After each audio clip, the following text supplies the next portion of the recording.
आज हम शुरू कर रहे हैं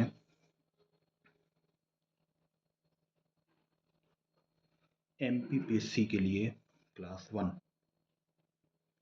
तो सबसे पहले बात करते हैं भारतीय इतिहास की।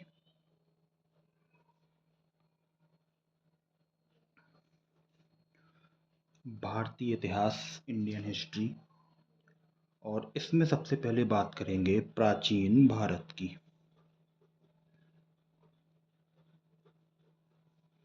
जिसको एंशियंट इंडिया भी कहा जाता है। तो भारत का जो प्राचीन इतिहास है बहुत गौरवपूर्ण रहा है, बहुत गौरवपूर्ण रहा है। इसकी जानकारी के स्रोत बहुत ज़्यादा हैं और जिसके लिए बहुत ज़्यादा मेहनत करना पड़ी है इतिहासकारों को। और इतिहास केवल घटनाओं का वर्णन नहीं है, बल्कि यह सामाजिक, आर्थिक तथा बौद्धिक परिवर्तनों, क्या सामाजिक, आर्थिक तथा बौद्धिक परिवर्तनों से असल में रेखांकित किया जाता है। जैसे ऐतिहासिक कालों का अगर विवरण करना चाहें हम, ऐतिहासिक कालों का अगर हम विवरण करना चाहें तो एक तरफ हम लिख सकते हैं काल, जिसको युग भी कहा जाता है, और एक तरफ हम लिख सकते हैं समय। तो पहला तो है प्राक ऐतिहासिक काल। प्राक ऐतिहासिक काल, इसका जो समय था वो था पाषाण काल से, पाषाण काल से हड़प्पा सभ्यता तक। पाषाण काल से हड़प्पा सभ्यता तक। इसके बाद आता है आद्य ऐतिहासिक काल। आद्य ऐतिहासिक काल, इसका जो समय था यही हड़प्पा संस्था सभ्यता के बाद, हड़प्पा सभ्यता से 600 ईसा पूर्व तक। हड़प्पा सभ्यता से 600 ईसा पूर्व तक। इसके बाद आता है ऐतिहासिक काल। इसके बाद आता है ऐतिहासिक काल, जो कि है 600 ईसा पूर्व से आगे। 600 ईसा पूर्व से आगे क्या कहलाता है? ऐतिहासिक काल कहलाता है। इसके बाद जो स्रोत हैं, कौन कौन से स्रोत हैं? अगर हम स्रोतों की बात करें तो पहले तो है पुरातात्विक स्रोत। पुरातात्विक स्रोत। इसके बाद आते हैं साहित्यिक स्रोत। कौन से स्रोत? साहित्यिक स्रोत। और फिर आती हैं विदेशी रचनाकार। विदेशी रचनाकार एवं यात्रियों की रचनाएं, जो यहाँ आए गए यात्रियों की रचनाएं। तो ये सब चीज़ें आ जाती हैं स्रोतों में, कि स्रोत कौन कौन से हैं। तो सबसे पहले हम बात कर लेते हैं पुरातात्विक स्रोत की। सबसे पहले हम बात करते हैं पुरातात्विक स्रोत। तो भारत अपने पुरातात्विक अवशेषों के कारण जाना जाता है। देश के विभिन्न हिस्सों में उत्खनन से कई चीज़ें मालूम चली थी। जैसे उनके प्रमुख स्रोत क्या थे? पुरातात्विक स्रोतों के प्रमुख सोर्स क्या थे? तो पहले तो थे अभिलेख। सबसे पहले थे अभिलेख। उसके अलावा हैं स्मारक। फिर आती हैं मुद्राएं, उसके बाद मोहरें, फिर मूर्तियां, फिर आती है चित्रकला। क्या आती है? चित्रकला। तो पुरातात्विक स्रोतों में अभिलेख, स्मारक, मुद्राएं, मोहरें, मूर्तियां एवं चित्रकला। अब हम बात कर लेते हैं थोड़ा सा डिटेल में अभिलेखों के बारे में। तो अभिलेख जो होते हैं, अभिलेख प्राचीन भारतीय इतिहास को जानने का एक बहुमूल्य स्रोत है। यह एक विश्वसनीय साधन है जो तात्कालिक सामाजिक सांस्कृतिक प्रवृत्तियों को अधिक रूप स्पष्ट सामने रखता है और इसके अध्ययन को पुराभिलेखा शास्त्र कहते हैं। क्या? पुराभिलेखा शास्त्र कहा जाता है, जिसे अंग्रेजी में एपिग्राफी कहते हैं। तो अभिलेख क्या होते हैं? भारतीय इतिहास को जानने के बहुमूल्य स्रोत होते हैं। यह एक विश्वसनीय साधन है और इसके अध्ययन को पुराभिलेखा शास्त्र कहा जाता है। भारत के अभिलेख बहुदेश सोना, चांदी, तांबा तथा कांस्य की प्लेटों, क्या?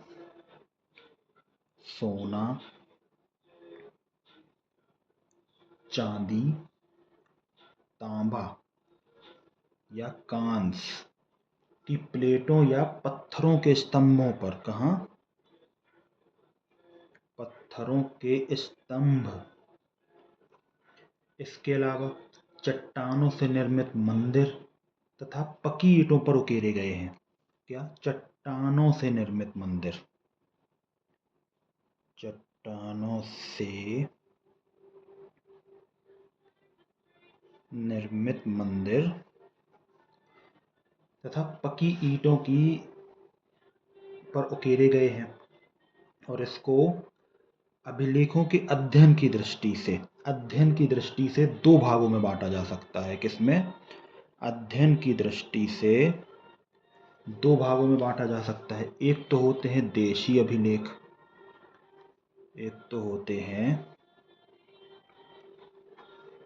अभिलेख, और दूसरे होते हैं विदेशी अभिलेख। देशी अभिलेख, विदेशी अभिलेख। प्राचीन भारतीय शासकों द्वारा स्थापित अभिलेखों को देशी अभिलेख की श्रेणी में रखा जाता है। इनको किसमें? प्राचीन भारतीय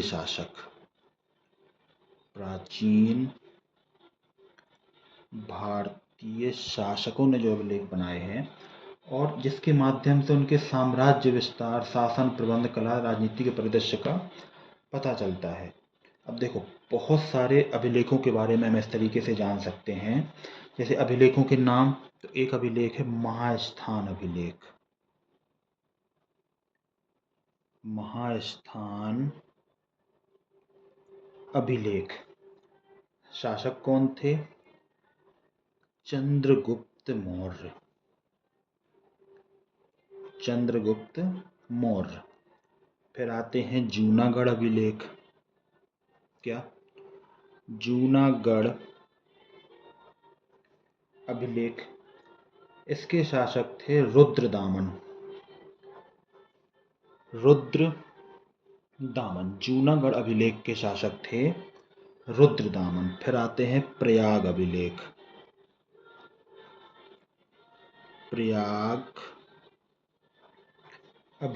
प्रयाग अभिलेख के शासक थे समुद्रगुप्त।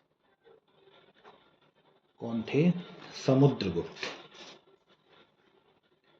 इसके बाद बात आती है उदयगिरी अभिलेख।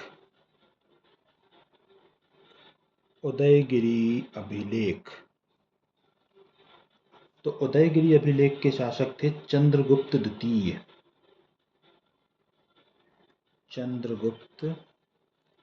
द्वितीय। इसके बाद आते हैं भितरी अभिलेख।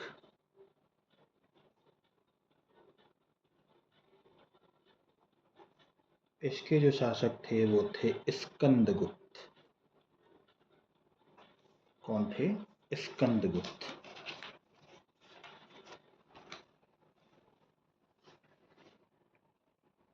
इसके बाद आते हैं एरण अभिलेख।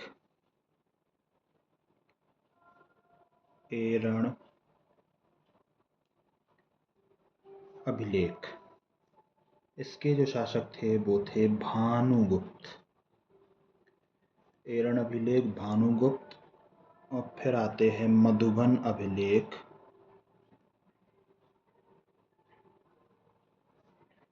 मधुबन अभिलेख के शासक थे हर्षवर्धन। कौन थे? हर्षवर्धन।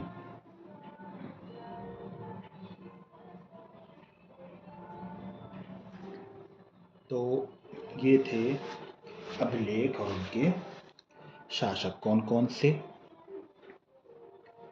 महास्थान अभिलेख चंद्रगुप्त मौर्य, जूनागढ़ अभिलेख रुद्रदामन, प्रयाग अभिलेख समुद्रगुप्त, उदयगिरि अभिलेख चंद्रगुप्त द्वितीय, भितरी अभिलेख स्कंदगुप्त, एरण अभिलेख भानुगुप्त, मधुबन अभिलेख हर्षवर्धन। इसके बाद हम बात करते हैं एशिया माइनर में।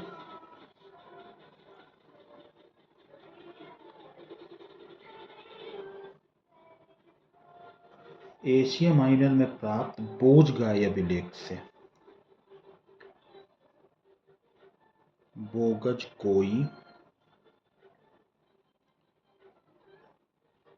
अभिलेख से आर्यों के भारतीय क्षेत्र में आगमन की तिथि। किससे? एशिया माइनर के बोगजगाई अभिलेख से आर्यों के भारत में आगमन की तिथि। भारत में आगमन की तिथि कंफर्म होती है। क्या? आगमन की तिथि सुनिश्चित होती है। इस अभिलेख में वैदिक देवताओं इंद्र, वरुण, मित्र तथा नासात्य की चर्चा मिलती है। कौन कौन से देवताओं की? पहले तो है इंद्र, फिर आते हैं वरुण, फिर आते हैं मित्र तथा नासात्य की चर्चा मिलती है। ईरान में प्राप्त नक्शे रुस्तम। कहाँ? ईरान में प्राप्त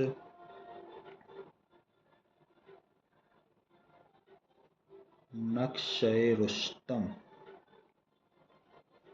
रुस्तम अभिलेख से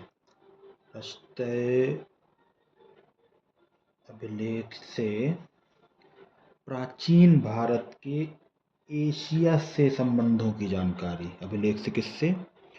प्राचीन भारत के एशिया से जो संबंध थे। प्राचीन भारत के एशिया से जो संबंध थे उसकी जानकारी मिलती है। क्या मिलती है? प्राचीन भारत के एशिया से जो संबंध थे उसकी जानकारी मिलती है। तो ये थे अभिलेख। अभिलेखों के बारे में ये महत्वपूर्ण जानकारियां थीं। इसके बाद हम बात करते हैं स्मारक। इसके बाद हम बात करते हैं स्मारक की। स्मारकों के बारे में बहुत ज़्यादा पढ़ने के लिए नहीं है। इतना कह सकते हैं कि पुरातात्विक सामग्रियों में स्मारकों का अत्यधिक महत्व है। और इनके अंतर्गत क्या क्या आते हैं? इनके अंतर्गत पहले तो आते हैं भवन,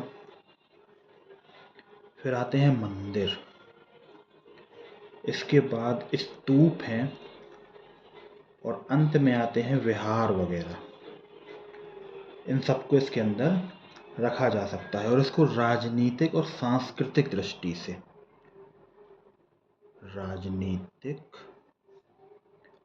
एवं सांस्कृतिक दृष्टि से महत्वपूर्ण माना जाता है। राजनीतिक एवं सांस्कृतिक दृष्टि से महत्वपूर्ण माना जाता है। फिर आती हैं मुद्राएं।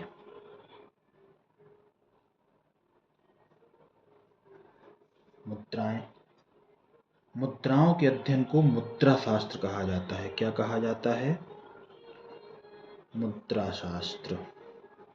और अंग्रेजी में अगर ये आ जाएगा तो आएगा न्यूमिस्मेटिक्स। मुद्रा शास्त्र या न्यूमिस्मेटिक्स। और समुद्रगुप्त की एक मुद्रा पर उसे वीणा बजाते हुए दिखाया गया है। समुद्रगुप्त को कैसा दिखाया गया है? वीणा बजाते हुए, वीणा बजाते हुए दिखाया गया है। इससे क्या पता चलता है कि वो संगीत प्रेमी था? क्या पता चलता है कि वह संगीत प्रेमी था? समुद्रगुप्त के सिक्कों पर ही अश्वमेध तथा शिकार प्रेम की जानकारी मिलती है। क्या मिलती है? अश्वमेध तथा शिकार प्रेम। अश्वमेध तथा शिकार प्रेम की जानकारी मिलती है। तो ये सब चीज़ें मुद्राओं पे ही उकेरी जाती थीं। इसके बाद बात करते हैं मोहरों के बारे में। मोहरें। मोहरों का प्राचीन भारतीय इतिहास के स्रोत के रूप में महत्व है, ये हम जानते हैं। उत्खनन से प्राप्त मोहरों के आधार पर हड़प्पा सभ्यता के नागरिकों के धार्मिक विश्वास तथा आर्थिक स्थिति का पता चलता है। तो उत्खनन से जो मिली है उससे क्या पता चलता है मुद्राएं? कि धार्मिक विश्वास कैसा था और आर्थिक स्थिति कैसी थी। धार्मिक विश्वास और आर्थिक स्थिति कैसी थी, इस बात का पता चलता है। फिर आ जाती हैं मूर्तियां। तो अब बात करते हैं मूर्तियों की। तो मूर्तियां सांस्कृतिक तथा कला संबंधी, क्या सांस्कृतिक कला संबंधी स्रोत हैं, जिसे सामान्य लोगों की धार्मिक प्रवृत्तियों तथा आस्था का लेखा जोखा मिलता है। क्या धार्मिक प्रवृत्तियों तथा आस्था का लेखा जोखा मिलता है। हड़प्पा सभ्यता की मृण मूर्तियों से निवास करने वाली प्रजातियों के धार्मिक सामाजिक प्रवृत्तियों की जानकारी मिलती है। इसके बाद बात आती है चित्रकला की। तो चित्रकला जीवन के चित्रों को स्पष्टता देने वाला ऐतिहासिक स्रोत है। इसमें किसी काल विशेष के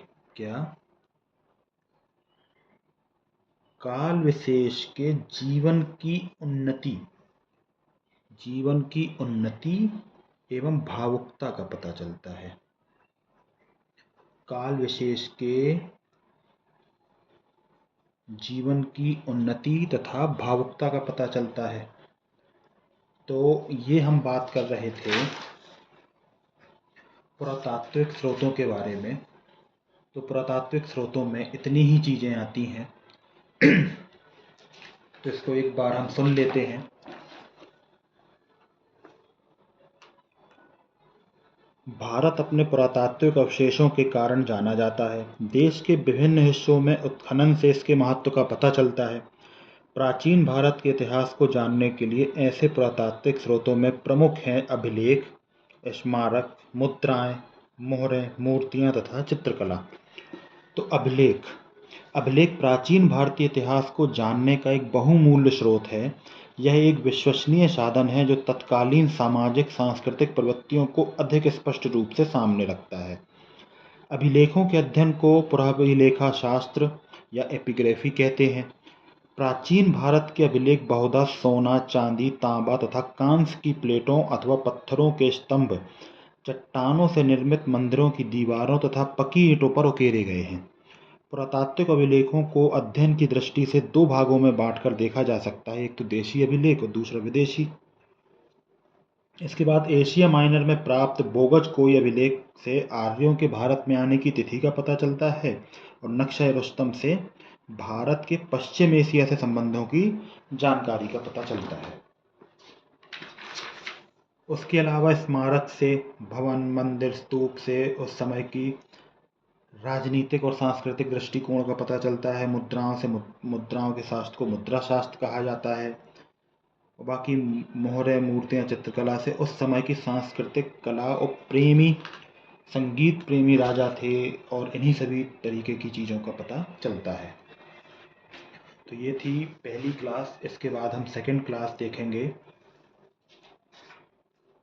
आने वाले दिनों में। Like share and subscribe.